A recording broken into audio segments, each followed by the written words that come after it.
নিম্ন মাধ্যমিকৰ পৰা মহাবিদ্যালয় পৰ্যায়লৈকে লগতে 2021 চন আৰু 2013 চনত প্ৰাদেশিক পৰা বঞ্চিত সকলোবোৰ হিতাধিকাৰীকে আন্তৰিক শ্ৰদ্ধা আৰু সংগ্ৰামী অভিনন্দন জনাইছোঁ। আমি বহু দিনৰ পৰা এটা কথা আশা কৰিছিলোঁ যে মাননীয় মুখ্যমন্ত্ৰী মহোদয়ে অন্ততঃ এবাৰ প্ৰাদেশিকৰণৰ এটা কিয় মন্তব্য কৰক।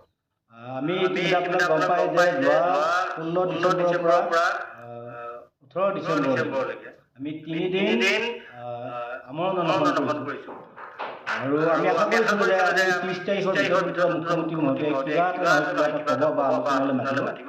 এটা কথাও কওঁ যে আমাক ইতিমধ্যে মই মোৰ যি যোগসূত্ৰ আছে মাননীয় শিক্ষা বিভাগ বা শিক্ষামন্ত্ৰী মহোদয়ৰ লগত আৰু বিশেষভাৱে মই জানিব পাৰিছোঁ যে আমাৰ এই অপাঠিত শিক্ষকসকলৰ সমস্যাটোক লৈ মাননীয় মুখ্যমন্ত্ৰী মহোদয়ে কম দিনৰ ভিতৰতে আমাক মাতিব বুলি আমি জানিব পাৰিছোঁ। 1 নম্বৰ কথা।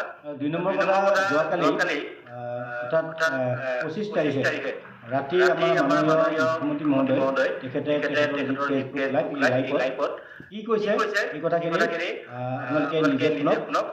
অন্ততঃ আমি এটা প্ৰতিক্ৰিয়া এটা শুনিবলৈ পাইছোঁ বা মন্তব্য এটা আমি মাননীয় মুখ্যমন্ত্ৰী মহোদয়ৰ পৰা শুনিবলৈ পাইছোঁ আৰু এই সুযোগতে মাননীয় মুখ্যমন্ত্ৰী মহোদয় অন্ততঃ খুব দেৰিকৈ হ'লেও অলপকৈ হ'লেও আমাৰ এই সমস্যাখিনি সম্পৰ্কত চিন্তা কৰিছে বা চিন্তা কৰাৰ এটা অৱকাশ পাইছে।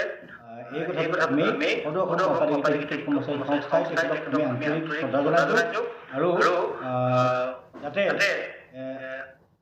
আগন্তুক যি 2025 চনৰ বিধানসভাৰ বাজেট অধিৱেশন আছে তাৰ আগতে যাতে আমাৰ লগতে আলোচনা কৰি আগন্তুক যি বাজেট অধিৱেশন তাত যাতে আমাৰ এমেণ্ডমেণ্ট হয় বা পাছ হয় এইটো আমি অপাঠিত নিযুক্তি আমি যাতে সমাপন কৰিব পাৰোঁ। প্ৰাদেশিকৰণৰ ওপৰতো আমাৰ সমাজত বহুত চিন্তা চৰ্চা হৈ থাকে। অলপতে গুৱাহাটী উচ্চ ন্যায়ালয়ে প্ৰাদেশিকৰণৰ ব্যৱস্থাটোৰ ওপৰত এটা গুৰুত্বপূৰ্ণ ৰায় প্ৰদান কৰিছে।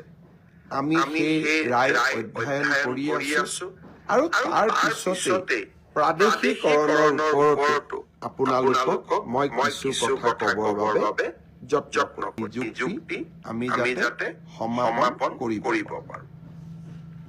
প্ৰাদেশিকৰণৰ ওপৰতো আমাৰ সমাজত বহুত চিন্তা চৰ্চা হৈ থাকে। অলপতে গুৱাহাটী উচ্চ ন্যায়ালয়ে প্ৰাদেশিকৰণৰ ব্যৱস্থাটোৰ ওপৰত এটা গুৰুত্বপূৰ্ণ ৰায় প্ৰদান কৰিছে। আমি সেই ৰায় অধ্যয়ন কৰি আছো আৰু তাৰ পিছতে প্ৰাদেশিকৰণৰ ওপৰতো আপোনালোকক মই কিছু কথা ক'বৰ বাবে যত্ন কৰিম। এটা কথা স্পষ্ট হৈছে যে চৰকাৰখনেও আমাৰ প্ৰাদেশিকৰণৰ সমাধানৰ কাৰণে চেষ্টা কৰিছে আৰু আমি আশা কৰিম এই দুৰ্ভগীয়া শিক্ষকসকলৰ যিটো প্ৰাদেশিকৰণৰ সমস্যা, জনমতৰ সমস্যা, আমাৰ জীৱন মৰণৰ সমস্যা, আমাৰ পৰিয়াল বা আমাৰ